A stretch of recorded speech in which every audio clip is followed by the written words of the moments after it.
നാം ജീവിക്കുന്നത് വലുതും അനന്തവുമായി കാണപ്പെടുന്ന ഒരു ഗ്രഹത്തിലാണ്. എന്നാൽ അതിൽ എത്രത്തോളം ഭൂമിയിലാണ് മനുഷ്യർക്ക് യഥാർത്ഥത്തിൽ ജീവിക്കാൻ കഴിയുക? ഭൂമിയുടെ ഉപരിതലം 510 ദശലക്ഷം ചതുരശ്ര കിലോമീറ്ററാണ്. എന്നാൽ സമുദ്രങ്ങൾ 71% വിസ്തൃതിയുള്ളതാണ്. ബാക്കി 29% മാത്രമേ കരയായുള്ളൂ. ഭൂമിയിലെ വലിയ മരുഭൂമികൾ, പർവ്വതങ്ങൾ, മഞ്ഞുമൂടിയ ധ്രുവപ്രദേശങ്ങൾ എന്നിവ സാധാരണ മനുഷ്യജീവിതത്തിന് അപ്രാപ്യമാണ്.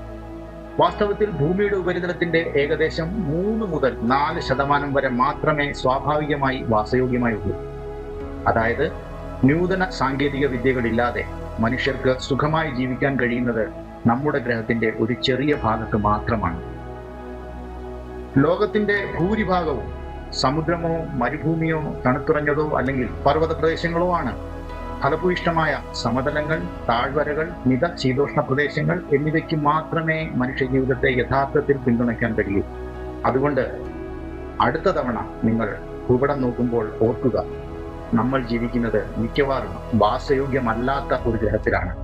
വാസയോഗ്യമായ പ്രദേശങ്ങൾ അപൂർവവും വിലപ്പെട്ടതുമാണ്.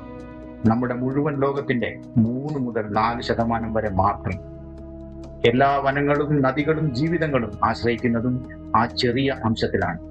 അതുകൊണ്ട് അവയെ സംരക്ഷിക്കുകയും ഭൂമിയെ ഭാവിയിലേക്ക് വാസയോഗ്യമായി നിലനിർത്തുകയും ചെയ്യുക എന്നത് ഓരോരുത്തരുടെയും കർത്തവ്യമാണ്.